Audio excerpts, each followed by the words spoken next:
eh, pues el transmisor de estas ideas, por lo cual, pues ya sin más preámbulo, ya se nos hizo un poquito tarde, le paso la palabra y pues iniciemos con su presentación. Bienvenido, doctor Narro, y le agradecemos de corazón. Muchísimas gracias, buenas tardes, noches, y si me permiten compartir la pantalla para poder hacer mi presentación, se los voy a agradecer. Ya debe tener autorización, doctor. Ahí estoy en el proceso de planteármela. Ya le está compartiendo, ya la tenemos a la vista.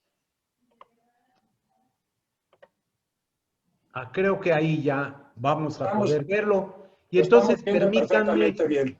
Gracias, y permítanme entonces poder decir muchas gracias. Aquí están mis agradecimientos, siempre lo hago con mucho gusto y mucha convicción. Por supuesto, a usted, Héctor, gracias a Héctor Valenzuela, muchísimas gracias a Ivo, a Jorge Llano, que ha sido fundamental para que yo pueda estar aquí con ustedes. No sé qué favor les pidió Benjamín, pero convenció a Héctor y a Ivo pues, que me dieran la oportunidad, porque para mí es eso, una gran oportunidad. Muchas gracias a los asistentes. Me dice Héctor que más de 300 que están conectados en este momento. Es un privilegio, es un gusto. Y déjenme ir rápidamente, porque ya perdimos algunos minutos con esto de la tecnología y de una de las leyes de Parkinson o de Murphy, ya no me acuerdo. Lo que no debe fallar, fallará. Entonces, aquí están 5 temas. Antes de llegar a algunas palabras finales, quiero hablar del proceso electoral de 2021, de junio próximo, pero quiero hacerlo también a la luz de la elección de 2018. Revisar en un par de láminas o un poquito más el ambiente y panorama políticos, los problemas de hoy y de siempre de México, pero también la grandeza de este maravilloso país que es el nuestro. Quiero comentar lo que en mi perspectiva está en riesgo y las razones por las que todos los ciudadanos debemos participar activamente a lo largo del proceso y en particular al llegar el día de la jornada electoral. Y quiero hablarle a los jóvenes. Quiero darles un mensaje a los jóvenes. Un mensaje que espero les ayude a reflexionar, a pensar, a ver y a ver su destino, a ver su camino. El hombre ha sido siempre un caminante y todos nosotros tenemos que hacer nuestro camino. Y terminar con algunas palabras sobre la disyuntiva que se nos presenta. Quiero empezar entonces con este tema del proceso electoral de junio y con algunos datos sobre la elección de 2018. Bueno, el proceso ya está en marcha. El proceso electoral inició el 7 de septiembre del año pasado. Y hay muchas fechas significativas. Aquí escogí yo 2. La primera que tiene que ver con el periodo de campañas del proceso federal. En mi presentación me voy a referir fundamentalmente al proceso federal, la elección de 500 diputados de la Cámara Federal. Bueno, el periodo de campañas será entre el 4 de abril y el 2 de junio. Esto es, estamos realmente muy próximos, un poquito más de 2 meses, para que arranquen las campañas del proceso federal, que culminarán en esta etapa el 6 de junio con la jornada electoral, con la votación. Y ahí hay que estar presentes, ahí hay que ir a las urnas, ahí hay que hacer que hable la democracia. ¿Qué está en el proceso de elección? Bueno, se ha dicho, es lugar común ya, es la elección más grande, porque se hicieron coincidir varias elecciones estatales, de gobernador, de Congreso estatal, de alcaldías y la elección federal en esta elección llamada intermedia. 500 diputaciones federales, 15 gubernaturas, 30 congresos estatales, y esto implica un poquito más de 1 millar de diputados locales, 1,926 ayuntamientos con ese mismo número de alcaldes, con 2,122 sindicaturas, 15,107 regidurías y 635 concejalías. En total, algo muy cercano a 20,000 cargos. ¿Cómo está la lista nominal? La lista nominal consiste en aquella relación de personas que hicieron todo su proceso y ya tienen la posibilidad de votar. Se refiere esta listado o este listado nominal a 92.3 millones de ciudadanas y ciudadanos mexicanos. 52%, ojo, 52% mujeres. Esto es, hay 3.3 millones más de mujeres que de hombres. Y hay un número igual, 3.3 millones de jóvenes, aquí están redondeadas las cifras, que podrán votar por vez primera. Y cuando uno ve la distribución por grupos de edad, se queda con la certeza de que quienes pueden participar, inclinar y decidir, bueno, son todos, pero el grupo mayoritario, casi 49%, es el de los jóvenes, 18 a 39 años. Aunque hay mucha discusión sobre cuándo termina la juventud. Yo sigo la receta de un gran maestro mío, don Miguel León Portilla, historiador, filósofo, estudioso de las humanidades y un ser humano maravilloso que desafortunadamente perdimos hace relativamente poco tiempo. Y quiero decirles que él decía, cuando cumplió 80 años, que en realidad él no había dejado de ser joven, él no era viejo, porque él lo que tenía era juventud acumulada. Y algo así me está pasando a mí. Bueno, pues digo que los jóvenes de 18 a 39 años son 45 millones en el listado nominal. Los de 40 a 59, 30.9 millones, el 33%. Y los de 60 y más, 16.4 millones y 17.7%. ¿Qué pasó en 2018?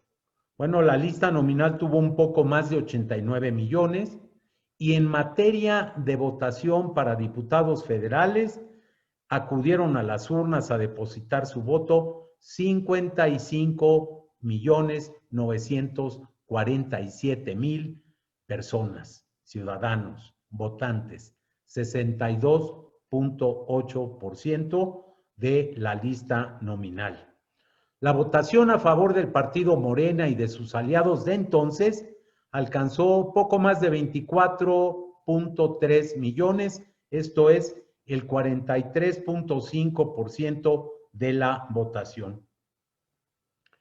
Los otros partidos, los que no estuvieron en la alianza con Morena, el PT, el PES, la votación para ellos fue superior, 28.8 millones, el 51.4%. Claro, ahí compitieron a veces en alianza unos, PAN, PRD, Movimiento Ciudadano, por un lado, PRI, Verde y Nueva Alianza por el otro, pero en la votación de conjunto para quienes no estuvieron con Morena y los aliados de entonces fue mayoritaria. Los votos por candidatos independientes, candidatos no registrados o votos nulos ascendió a 2.9 millones, 5.1% del total de la votación federal o de diputados federales.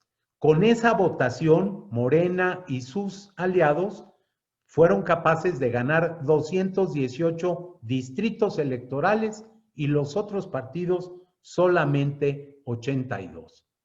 En 48 distritos que ganó Morena, el segundo lugar estuvo muy cerca. Ahorita vamos a ver cuáles partidos estuvieron en esa condición, pero cuando digo muy cerca, quiero decir que la diferencia de Morena que ganó en esos 48 distritos sobre el segundo lugar fue de 10% o incluso menos. De hecho, en 23 de los distritos electorales, federales electorales, el triunfo fue por 5% o menos, y otros 14, la diferencia estuvo entre 5 y 7%. De los 48 distritos muy competidos, menos de 10% de diferencia, el segundo lugar se distribuyó como se señala ahí: el PAN, 20 distritos, el PRD, 10, el PRI, 8, Movimiento Ciudadano, 5, y otros partidos o alianzas, 5 distritos.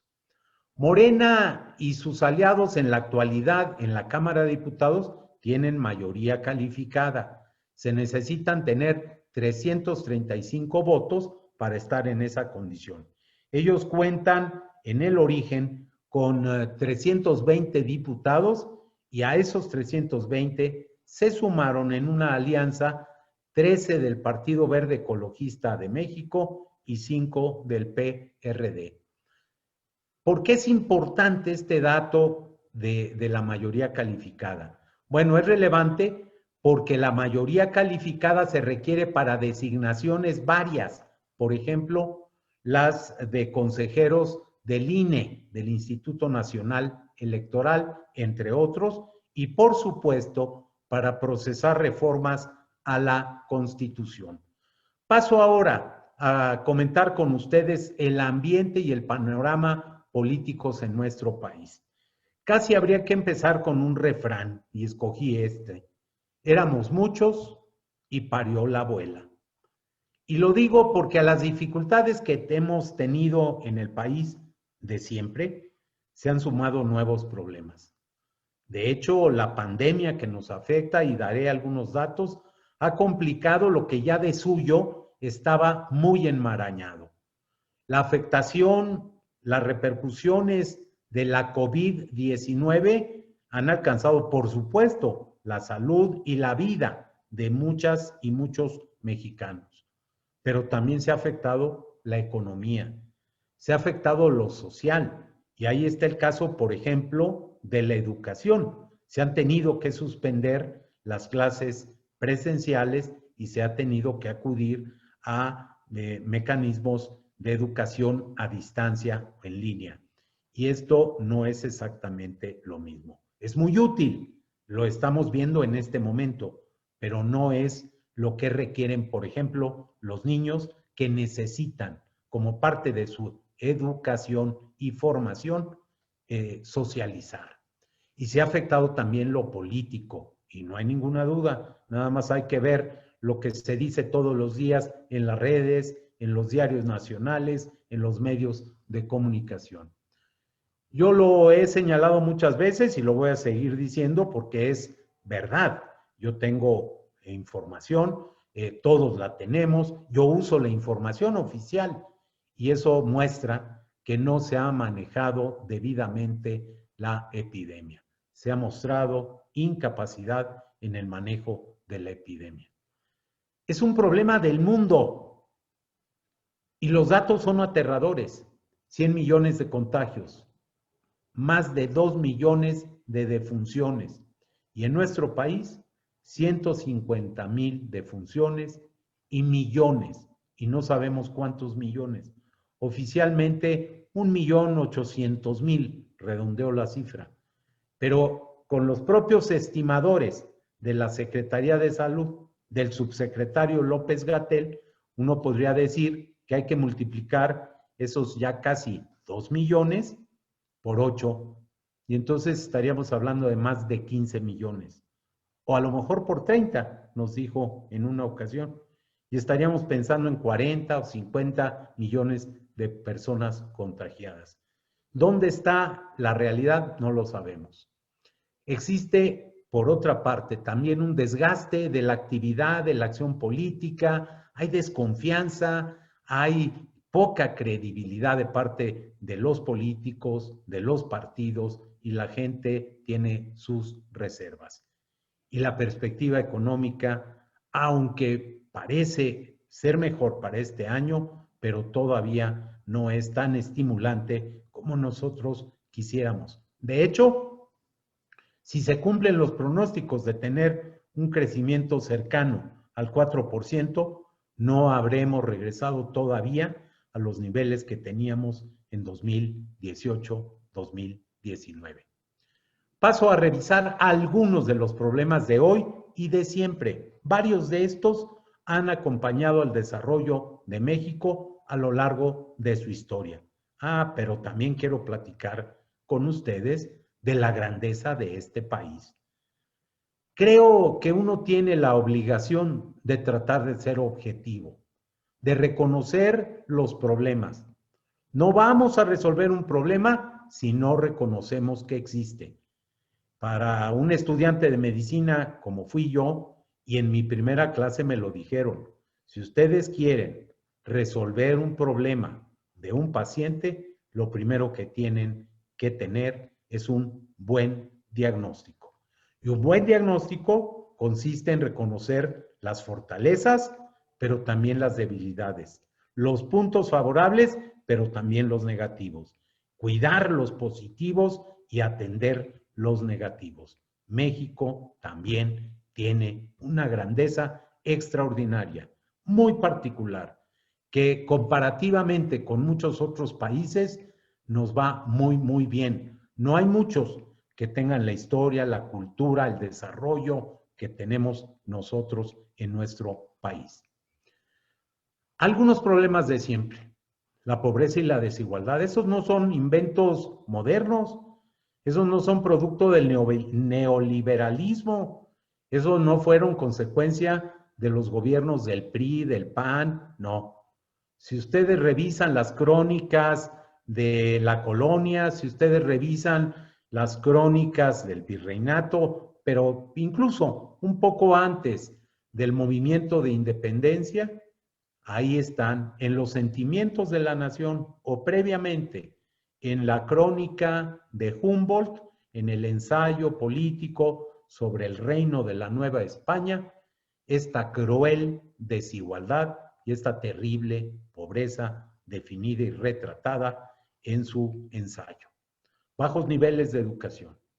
Hemos ido mejorando, pero nos falta todavía muchísimo. Somos apenas un país de secundaria y tenemos más de 4 millones, cerca de 4,5 millones de personas de 15 años o más que no saben leer ni escribir. Y eso es una vergüenza nacional. Ese es un tema y un problema que deberíamos urgentemente resolver. Y ahí está la violencia y la inseguridad, la corrupción, la impunidad y el desapego al Estado de Derecho, carencias en materia de salud y la exclusión de grupos importantes. Nada más hay que pensar en los pueblos originarios. Nada más hay que pensar en muchos casos de mujeres.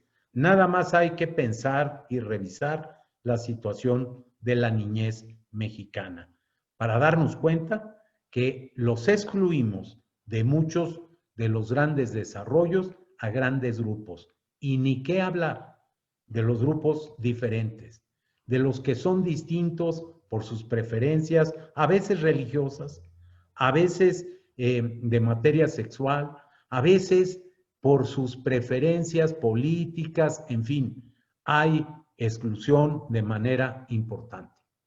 Se nos agravan los problemas de siempre. Por ejemplo, hay mayor pobreza. Es cierto, hay que reconocer que esta pandemia ha venido a tener un impacto terrible, pero ahí están los datos. Hay muchísima gente que se va a sumar a las filas de la pobreza. CEPAL, en su estimación dada en enero, hablaba de 9 millones probablemente. Hay mayor inseguridad. No es un problema nuevo tampoco. Es un problema de mucho tiempo, agudizado en los últimos 14, 15 años. Agudizado. No quiero decir que no existiera. El tema de homicidios ha estado presente en la lista de las 10 primeras causas de muerte de nuestro país por décadas. Ahora ha venido escalando sitios. Y en los últimos 2 años se ha continuado agravando el problema.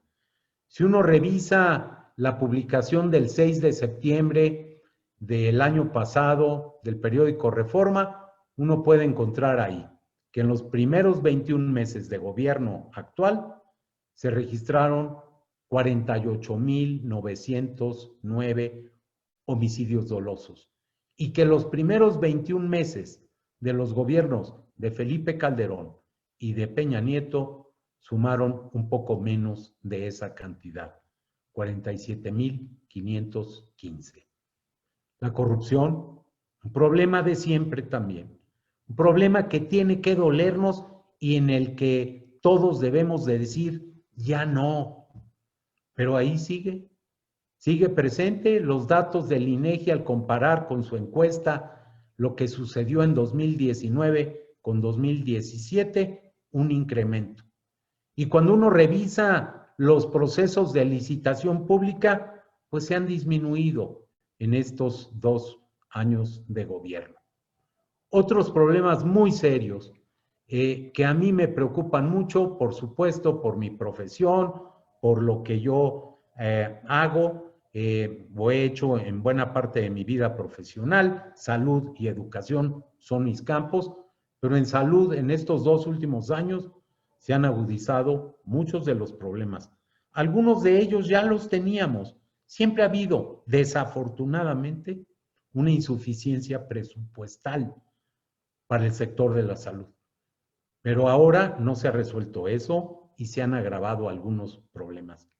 Algunos son producto de decisiones de gobierno, desaparecer el seguro popular sin tener la preparación debida para establecer el así llamado INSABI, desabasto de insumos fundamentales.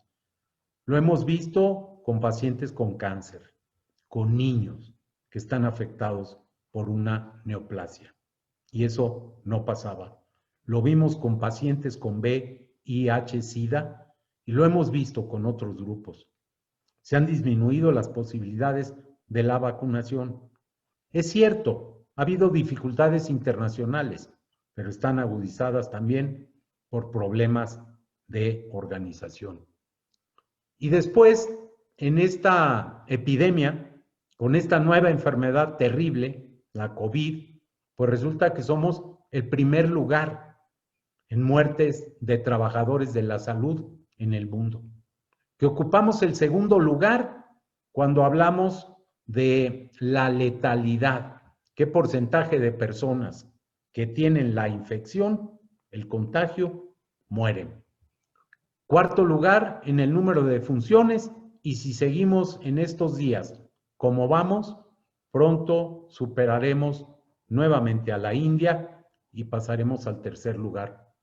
Y de conformidad con el indicador que construyó Bloomberg, la peor gestión entre las primeras 53 economías del mundo. El país 53 entre 53. Súmenle a eso algo que es extraordinariamente preocupante: la polarización de la sociedad y el riesgo de fractura, el debilitamiento de la democracia, se está lastimando el régimen de instituciones, hay una descomposición de la política y desconfianza en los políticos y en los partidos.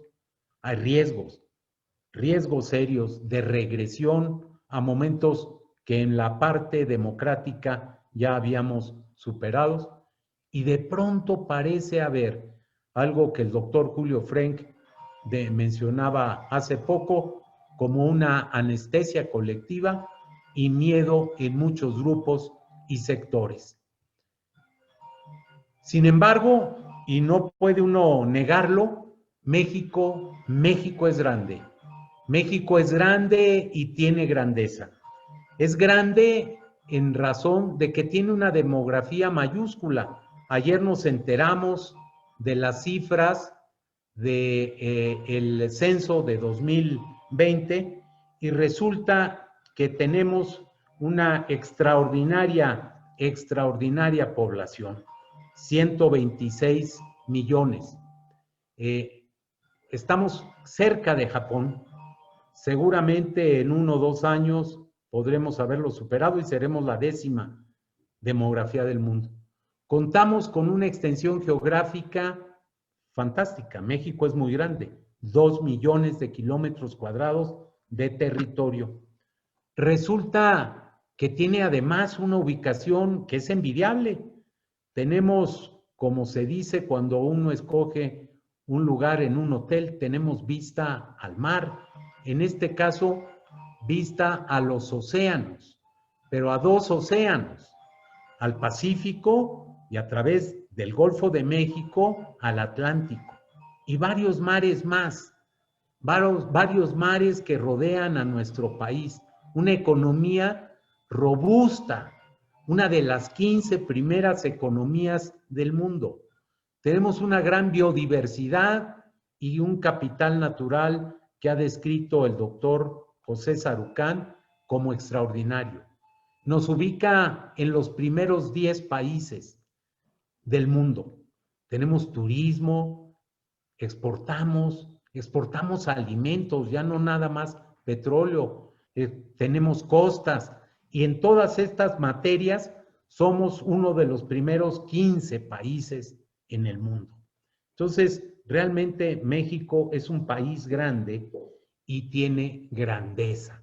Y la grandeza tiene que ver con nuestra historia, con las gestas nacionales, con el orgullo de ser y de pertenecer. Tenemos una cultura milenaria y no hay muchos países que se puedan jactar de tener esa cultura. Decía Miguel León Portilla que hay pocas regiones del mundo que tienen, por ejemplo, culturas originarias. México es uno de esos países.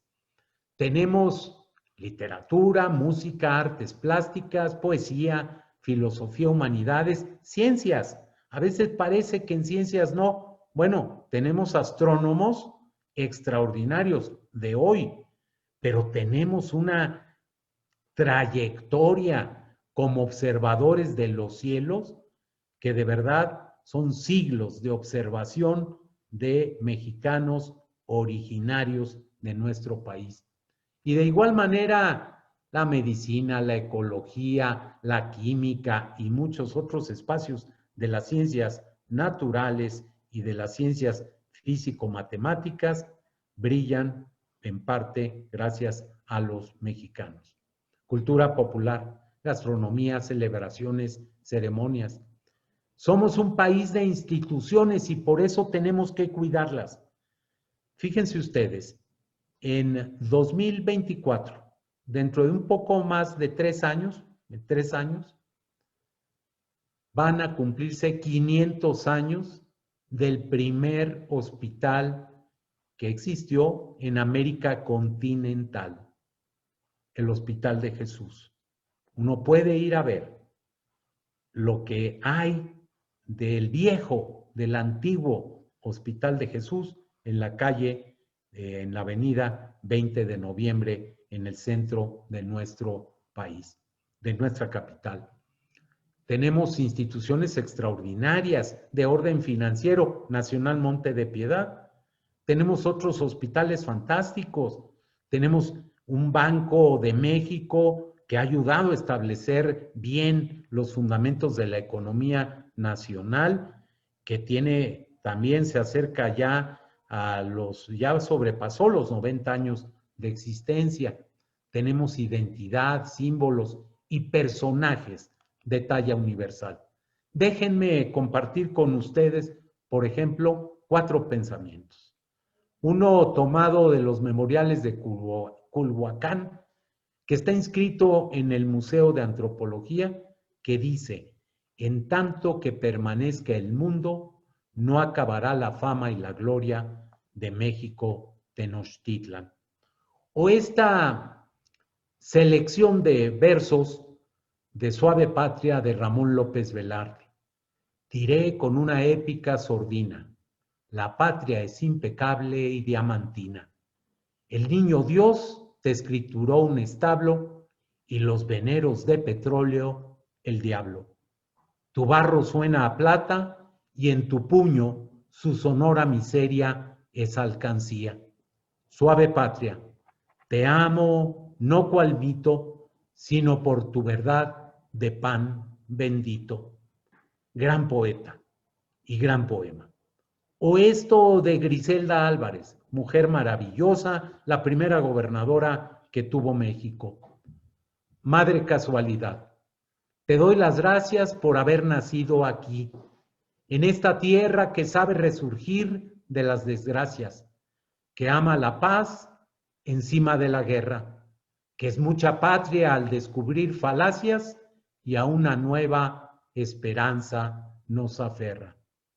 O un mexicano universal, con un pensamiento universal, con una crítica en el momento de recibir a principios de los 90, hace 30 años, poco más, el Premio Nobel de Literatura. Octavio Paz, que en uno de los pasajes de su discurso decía este pensamiento. Una sociedad poseída por el frenesí de producir más para consumir más, tiende a convertir las ideas, los sentimientos, el arte, el amor, la amistad y las personas mismas en objetos de consumo. Hay mucha razón, muchas razones, hay muchos personajes, hay muchos datos y argumentos para sostener la grandeza de México. Veamos qué está en riesgo y por qué hay que participar. ¿Qué está en riesgo? El proyecto nacional, el que se ha venido construyendo por décadas, el que no es producto de un gobierno, de un partido incluso, el futuro de México. Eso es lo que está en riesgo. Y en consecuencia, la democracia, las instituciones, el propio régimen de libertades, el equilibrio entre los poderes que establece la Constitución, que es producto de una lucha de mucha gente y de muchos años, el federalismo mexicano. México en su complejidad no puede ser un país centralista, tiene que ser un país federalista. La heterogeneidad y el tamaño indispensable que construyamos, eso sí, un nuevo federalismo.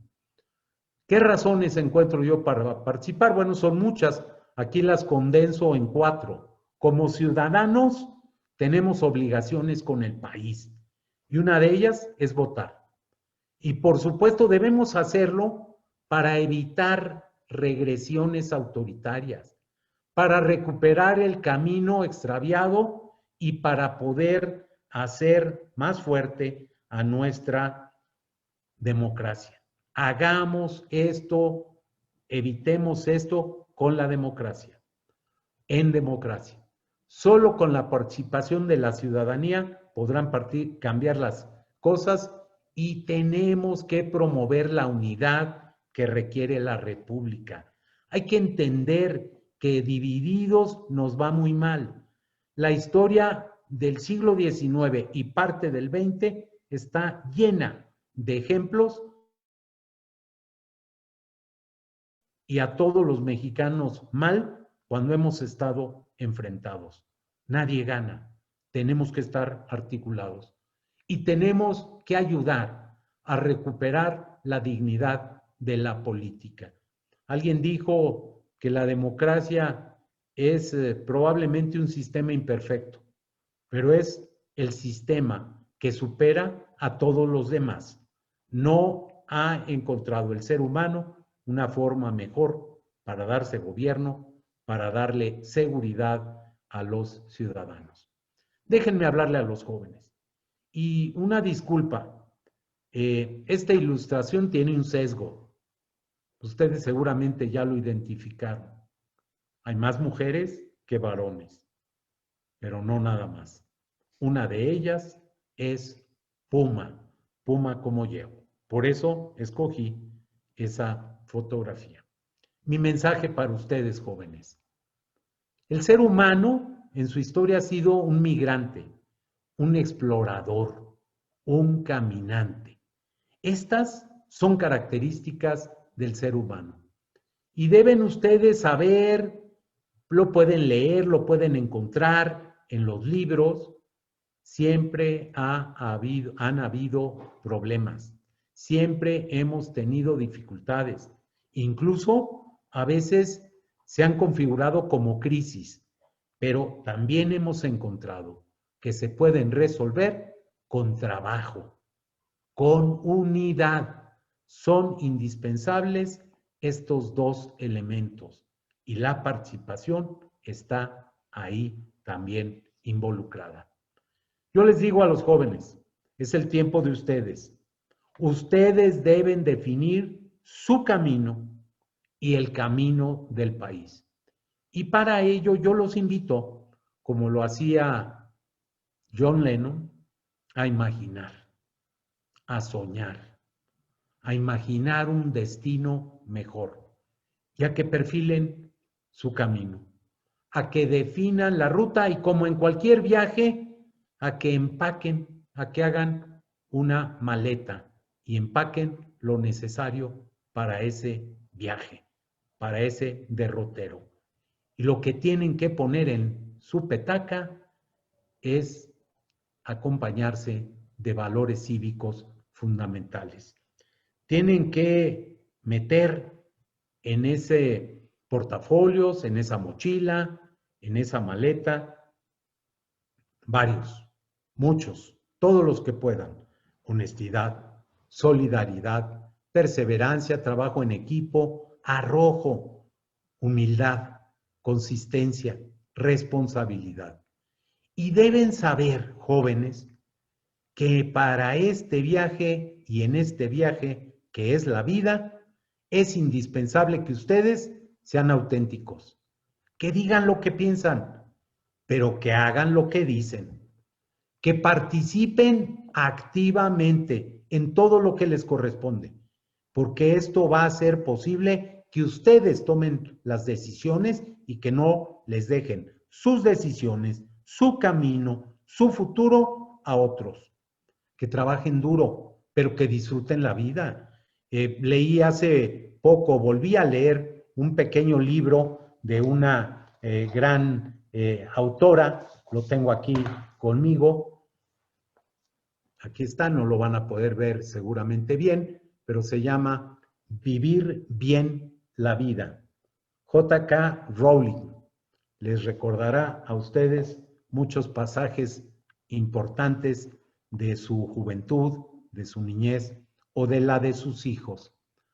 Ustedes también deben saber que todos podemos fallar, que no tienen por qué tener miedo al fracaso. En ese libro, esta mujer maravillosa, que tiene una imaginación desbordante, que la comparte con todos nosotros, que hizo magia con su literatura, esta mujer fantástica habla de eso, del fracaso, de cómo uno aprende mucho cuando falla y uno tiene que estar dispuesto a entender que todos tenemos tropezones en la vida.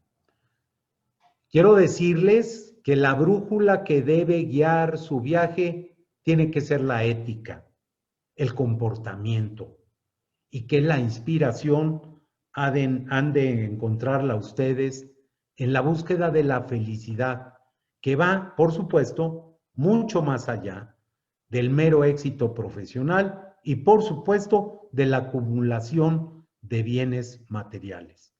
El propio servicio al país al que yo los estoy invitando y convocando, eso forma parte del éxito. Y un día me encontré en una revista de una línea de aviación, una entrevista que le hicieron al administrador del entonces aeropuerto más grande, con más número de vuelos, de aterrizajes y despegues del mundo. Estoy hablando de finales de los años 70, principio de los años 80, cuando muchos de ustedes, jóvenes, no habían nacido, y le preguntaba el entrevistador, ¿cómo se hace para planear un edificio tan grande, un aeropuerto tan grande y tan complicado como el O'Hare de Chicago? Y la respuesta me pareció fantástica.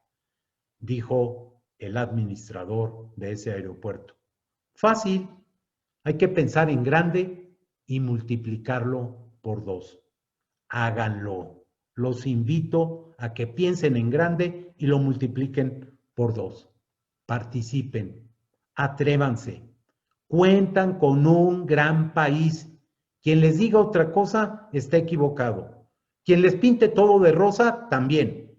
Pero quien diga que este país no tiene remedio o no vale la pena, está perfectamente equivocado. El de ustedes, el nuestro, es un gran país y tienen ustedes una oportunidad maravillosa en el siguiente proceso electoral.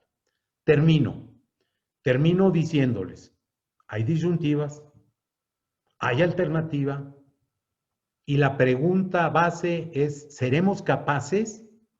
¿Seremos capaces de plantear nuevas utopías, de pensar en grande, de trabajar en unidad y de hacerlo apuntando al futuro? ¿Seremos capaces para participar, para organizarnos, para proteger y defender nuestras instituciones, para construir propuestas y para no caer en las puras descalificaciones? ¿Seremos capaces de influir para que los partidos se transformen y la política cambie? ¿Seremos capaces de contribuir a alcanzar un acuerdo nacional que fomente la unidad de la República? En todos estos señalamientos, en todas estas opciones alternativas, en toda esta gran disyuntiva, está el desafío y la urgencia de México. Termino con esta frase que es de JN, ahorita les digo, y la frase dice: si antes algunos hipotecaron nuestro futuro, hoy no debemos permitir que otros expropien nuestros anhelos. JN podría ser José Narro, pero no es. Es Joaquín Narro, mi hijo, por cierto. Muchas gracias y quedo a la orden de ustedes para escuchar preguntas o comentarios que quieran formularme. Dejo de compartir la pantalla y regreso con ustedes. Doctor Narro, pues muchas gracias por la presentación, Pepe. Mil gracias por muy interesante, muy actual. Nos queda claro con todas las cifras que nos diste que la elección del 6 de junio es la más importante en la historia moderna de México, porque de aquí se viene un parteaguas para bien o para mal, dependiendo del resultado de la elección y del equilibrio del poder. Y la frase con la que terminas, pues creo que es una frase muy clara, una inquietud de un joven en el que está diciendo pues que el futuro es de ellos son los responsables de su futuro, nosotros estamos un poquito más para allá que para acá, entonces ellos son los que tienen que tomar el toro por los cuernos y participar. Aquí hay varias preguntas, yo haría nada más un compendio de algunas. Me dicen que ¿qué opinas de la alianza PAN-PRI-PRD? Que si va un poquito junto con que si el INE es una institución confiable y que nos estamos enfrentando nuevamente a una maquinaria peor quizás que la del PRI, porque con el control de los dineros van a destinar más de 300,000 o 400,000 millones de pesos para comprar votos, toda una estructura para ganar la elección.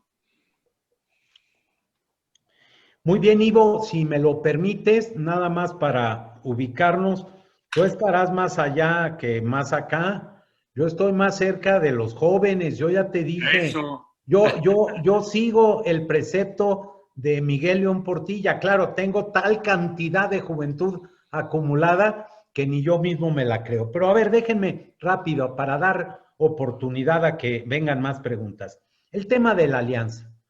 A ver, se vale en la política. Es indispensable tener acuerdos. La política consiste en, sin sacrificar principios, porque yo nunca estaré de acuerdo en eso, pero buscar consensos, alcanzar acuerdos en la parte fundamental. Y ojalá los acuerdos terminen siendo acuerdos que permitan darle gobernabilidad a nuestro país. México tiene la necesidad de encontrar una forma, una estructura de gobierno mejor que la que tenemos.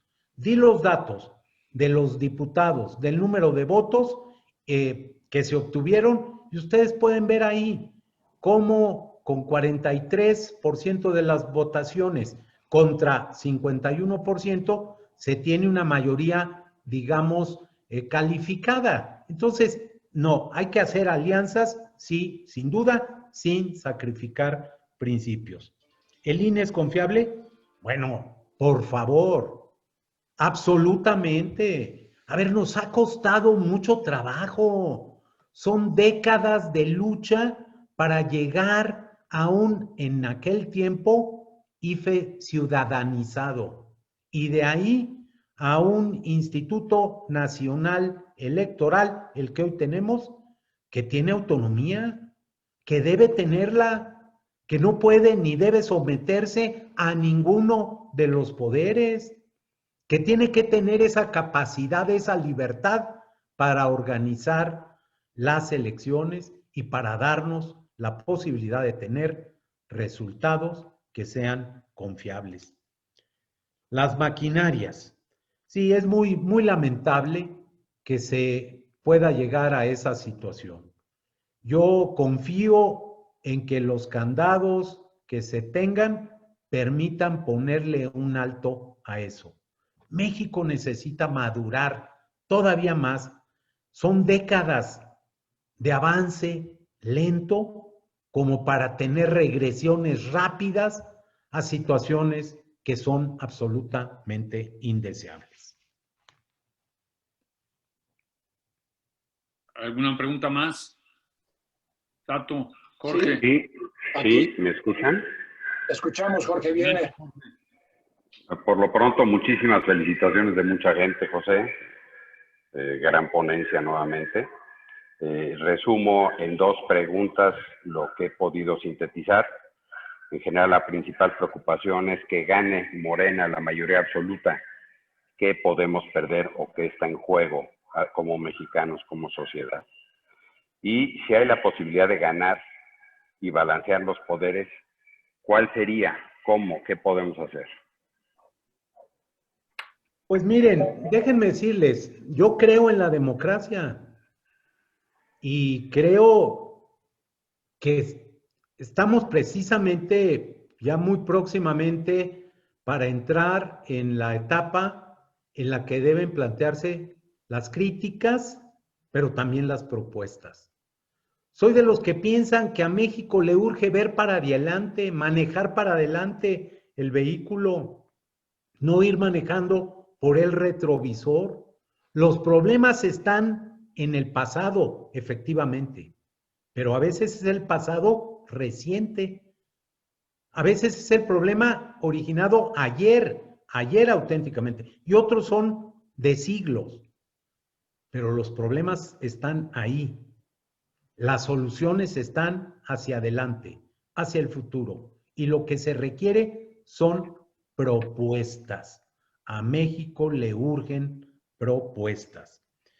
¿Qué va a pasar si Morena y el partido en el gobierno mantiene su mayoría calificada? Bueno, pues van a poder tomarse las decisiones.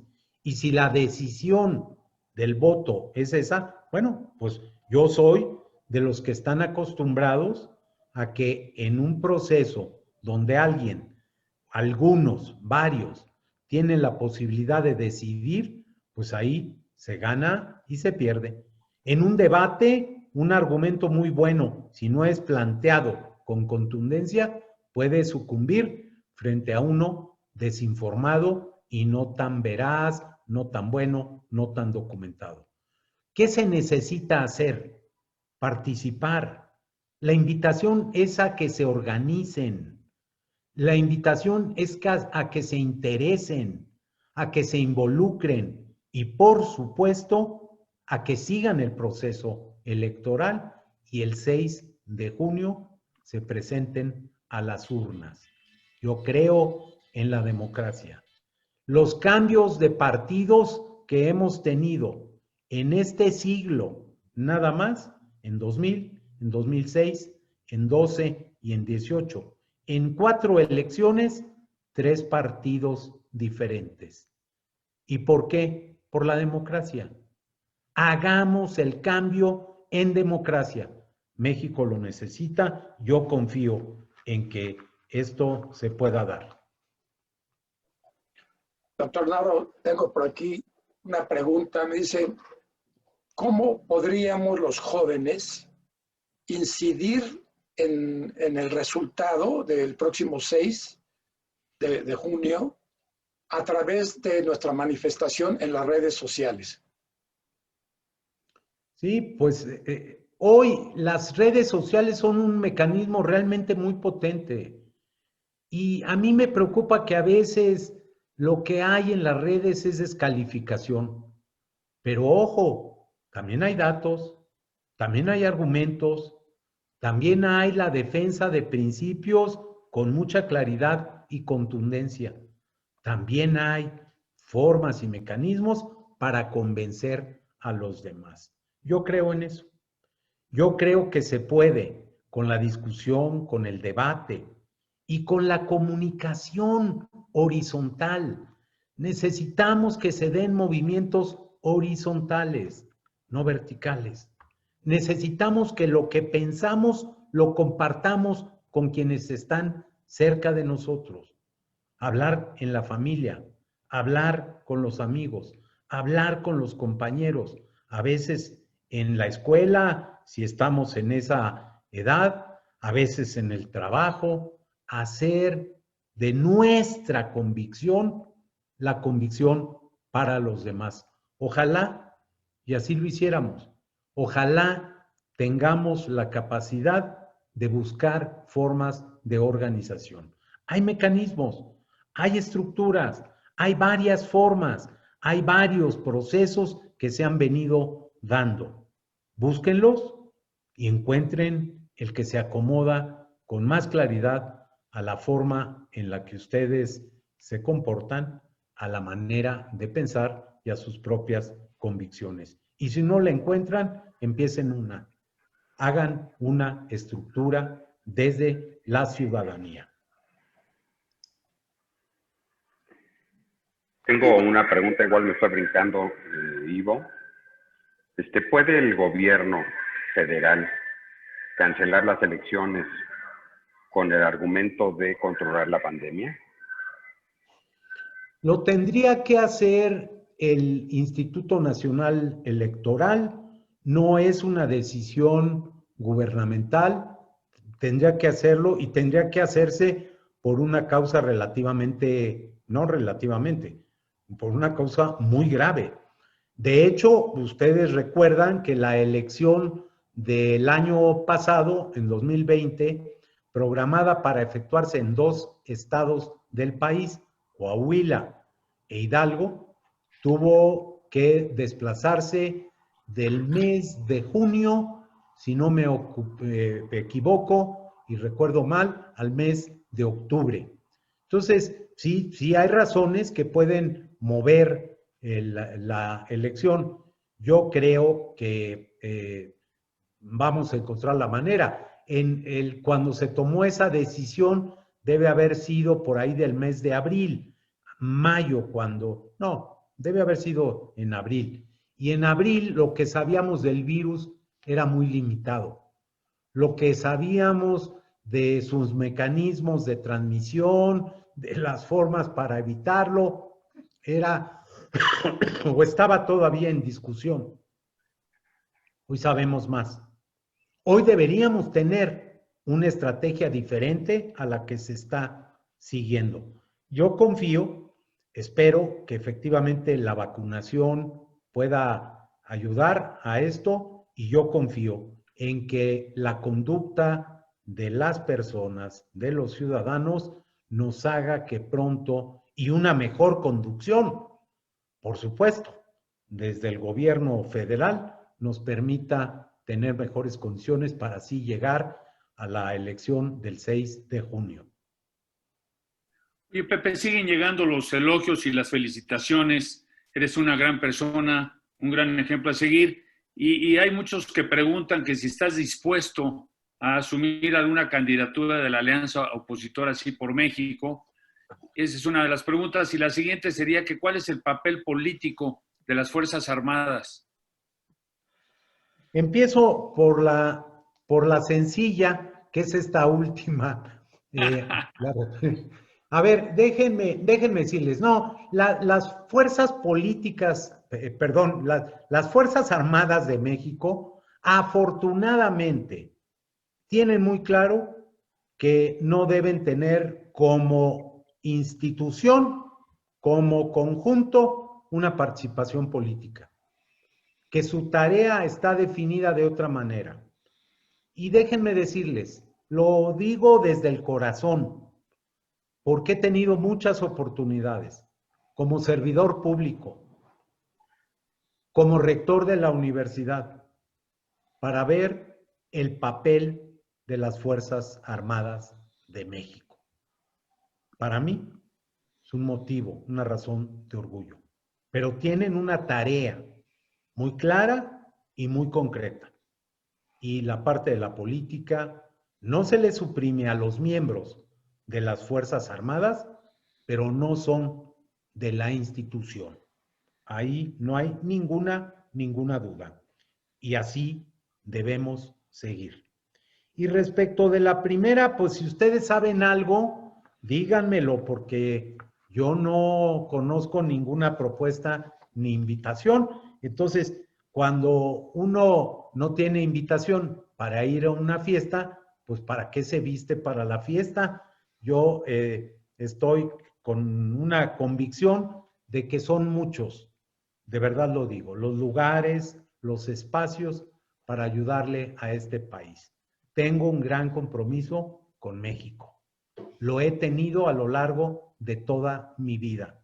En cada una de las tareas que afortunadamente mi país me ha confiado, a veces sencillas y modestas, como cuando empecé mi desarrollo profesional, y a veces extraordinarias, como la oportunidad que me dieron mis compañeros universitarios de llegar a ser rector de la UNAM por 2 periodos, o la invitación que recibí del presidente de México para ser secretario de Salud a lo largo de un poco más de 2 años y medio, que fue lo que me tocó cumplir como secretario de Salud.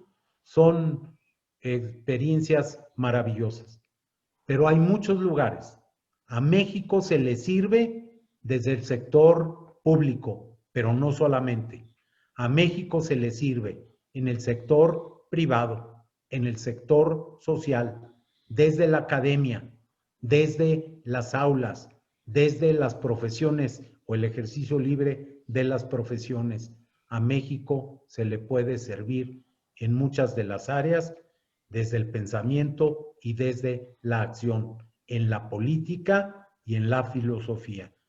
Hay muchos espacios y tengan la seguridad, eso sí, de que mi preocupación, mi interés y mi convicción es mi país. Y ahí estaré, siempre para servirle a México.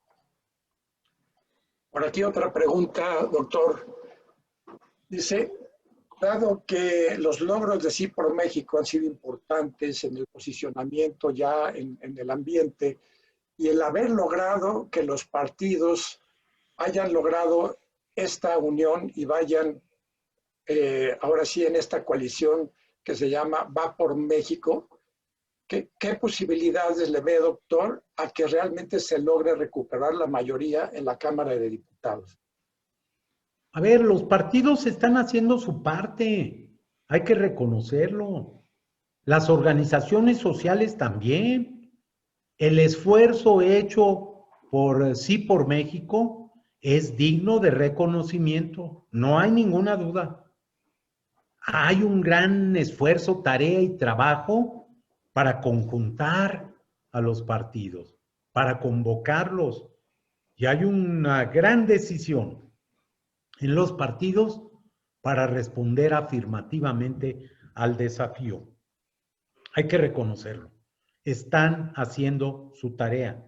Yo espero, deseo y espero que la culminen cumpliendo los compromisos, que la culminen con la selección de buenos candidatos, que la culminen con propuestas de consenso que no nos dividan, que nos permitan encontrar. Tenemos tal necesidad de contar con hazañas nacionales y hay algunos temas que están tan vivos que yo digo, ¿quién puede estar en contra de que México tome la determinación de acabar, de eliminar el analfabetismo? Y la pregunta ¿es algo que se puede realizar? La respuesta es sencilla, sí. ¿Es algo que cuesta? Sí, pero está dentro de las posibilidades de un país como el nuestro. Y con organización, con los jóvenes, con los universitarios, sin duda se puede. ¿Quién puede estar en contra? Elimine niñas y adolescentes que disminuya. Pero no es lo mismo un embarazo en una mujer de 18 años que un embarazo en una niña de 10 años. Y todavía en nuestro país tengo en la memoria, lo digo de memoria, y para no fallar es muy fácil. Voy a decir, en 2018 se registraron más de 9,000 nacimientos en niñas de 14, 13, 12, 11 o 10 años. A ver, eso se tiene que erradicar. Es indispensable que se haga. Entonces, yo sí creo que hay muchas cosas que les tocan a los partidos, pero también hay muchas que les tocan a los ciudadanos. Sí por México es un ejemplo de ciudadanos que están convencidos, que se convocan entre ellos y que convocan a los partidos políticos. Y ese tipo de ejemplos hay que multiplicarlos. Gracias. Pues no sé si se tiene alguna otra pregunta, Tato, Jorge, Benjamín. Tengo. Una última pregunta para que nos conteste el doctor Narro, y con esto yo creo que terminaríamos, ¿no, Pepe? Encantado de estar vivo con ustedes y de haber visto, fíjense, esta reunión es un ejemplo de cómo cuando se registran los problemas, lo que hay que hacer es enfrentarlos. Teníamos dificultades para enlazarnos y se solucionaron. Este es un problema simple. Muchos de los de nuestro país son muy complejos, pero tienen solución. ¿Cómo pensamos que no se puede acabar con ese nivel de desigualdad que tenemos? ¿Cómo es posible que siendo una de las primeras 15 economías del mundo tengamos las brechas que tenemos? En parte somos o formamos parte, perdón por la redundancia, de la región más desigual del mundo, América Latina. Pero es cosa de tomar las decisiones, de convocarnos, ojo, de actuar con unidad, de encontrar los puntos de coincidencia que nos permitan sumarnos a todos los mexicanos. Y bueno, claro, la última y nos vamos, como se dice en el folclore popular, otra pregunta y claro que sí, con mucho gusto. Yo tengo un comentario, antes de que termine la conferencia, la gente está preguntando el correo de Cancha Pro México, Tato, y cómo acceder a la grabación para que lo podamos informar antes de que se vaya. Tengo un comentario que quisiera compartirle con todo respeto y orgullo, por su persona y su carrera. Dice, me gustó que fue una conferencia donde explicó de forma precisa y al alcance de todos los puntos a considerar para votar. Me gusta su mensaje esperanzador ahora que todo mundo le tira a México. Me sirve a mí para argumentar con otras personas mi preferencia política, pero no lo veo como una conferencia exitosa con mi jardinero, por ejemplo. Se me distrae a la segunda diapositiva. Sin embargo, me parece buenísima para que yo lo interese en el tema. Muchísimas gracias por mi parte. Felicidades, doctor Narro. Muchas gracias. Quien haya sido... A ver, y nada más déjeme decirle, a mí me invitaron para hablarle a los jóvenes. El día que usted me invite para hablarle a quien usted quiera, estoy en la condición y preparado para hablarle a la gente. He tenido la oportunidad maravillosa que me brindó la educación, mi familia, por supuesto, pero mi país, sus instituciones, para poder entender que a veces uno tiene que hablarle a los grandes universitarios y a veces uno tiene que hablarle con toda precisión a los campesinos, a los obreros, a los trabajadores, a todo el mundo. Y uno tiene que encontrar ese volumen, esa modulación, esa manera de comunicar las cosas.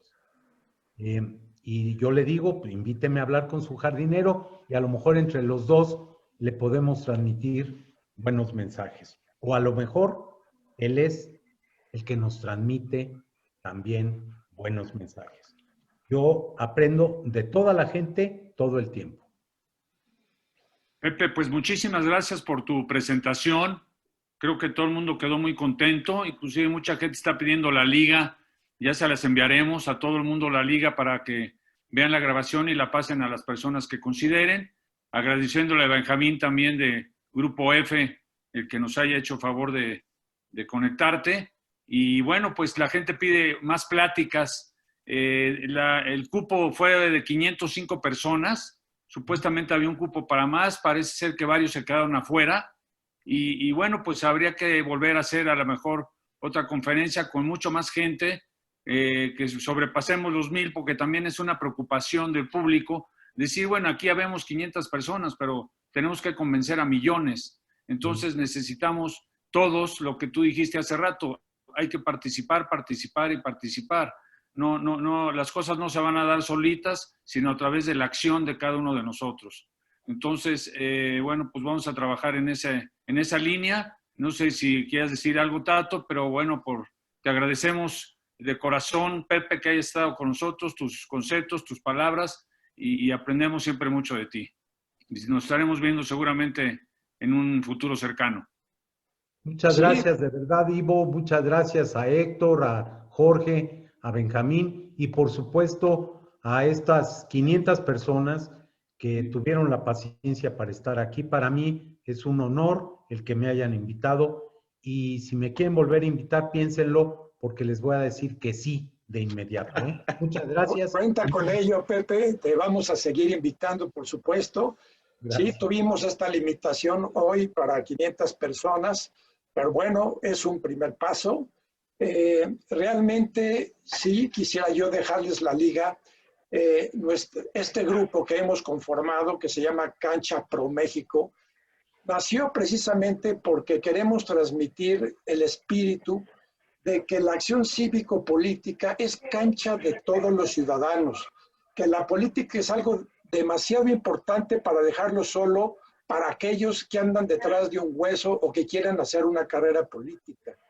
Que solo con la participación ciudadana se va a lograr y precisamente a eso los invitamos. Si de los que hoy escucharon esta plática quieren participar, en este momento tenemos 3 iniciativas básicamente. Una para jóvenes, que esta plática, esta conferencia, para ellos estuvo dirigida. Tenemos otra que ya existe, Sí por México Mujer, en donde Lucía Legorreta ya está trabajando de la mano muy fuerte, precisamente para que se atiendan todos aquellos aspectos importantes que hoy viven las mujeres, que son más de la mitad del padrón electoral y aparte mamás o tías del otro 50%. Y por último, tú lo mencionaste muy claramente, Pepe, hay mucha gente de escasos recursos que no han tenido la oportunidad. Estamos trabajando en una iniciativa muy interesante de la mano con Paco Calderón y con Luis Pasos para poder hacerles llegar ideas claras, sencillas, para que entiendan por qué es importante su participación y cómo verdaderamente no podemos permitir que con espejitos nos ganen y se pierda el rumbo del éxito de nuestro país. Para todos aquellos que quieran de alguna manera colaborar con nosotros, les puedo dar el correo hval de Valenzuela, hval@canchapromexico.mx, hval@canchapromexico.mx. Pues muchas gracias, Pepe, muchas gracias a todos los participantes, verdaderamente pues nos anima muchísimo el haber podido contar con su participación, su paciencia, y pues ojalá y podamos saber que muchos de ustedes están listos para empezar a participar y que enderecemos el rumbo. Oye, Tato, ¿dónde pueden compartir la liga? Es la pregunta de mucha gente. ¿Dónde pueden compartir la liga para ver la grabación y utilizarla y aprovecharla para que la vean otras personas? Todos aquellos que quieran la liga, a través, si nos la solicitan a través del correo que acabo de darles, se las vamos a hacer llegar y de esta manera, pues todos aquellos que quieran ver, invitar y invitar a otras personas para que puedan ver esta conferencia, puedan así hacerlo. Muchísimas gracias. El correo y con esto terminamos, Tato, por favor. Nuevamente, hval@canchapromexico.mx. Pues muchas gracias, Pepe, muchas gracias, Benjamín, Jorge, Tato. Héctor, me gustaría dar algún comentario. Adelante. Si me permiten, Pepe, muchísimas gracias. He tenido la suerte de participar contigo en varias de las conferencias que has dado y bueno, yo creo que cada vez sale mejor, así es que felicidades y de veras, qué bien, que vale la pena que vieras, si pudieras, la cantidad de felicitaciones que te llovieron y yo me siento como el mosquito aquel de estamos arando, pues así es que muchísimas gracias, Pepe. Héctor, Ivo, Jorge, me parece que lo que han hecho es maravilloso. No es fácil, yo tengo un poco de experiencia en esto, no tanto, pero no es fácil juntar un grupo tan abundante y si lo pudiéramos hacer o si lo pudieran ustedes ser más grande, pues mejor todavía, porque esto es lo que sí tiene alcance. Los felicito y también les agradezco que me hayan participado de este evento. Muy bien, pues muchas gracias a todos nuevamente, Pepe, de corazón, estamos en contacto y te tomamos la palabra, nos vamos a estar viendo muy pronto. Buenas noches a todos. Buenas noches. Gracias, felicidades. Nos vemos, gracias.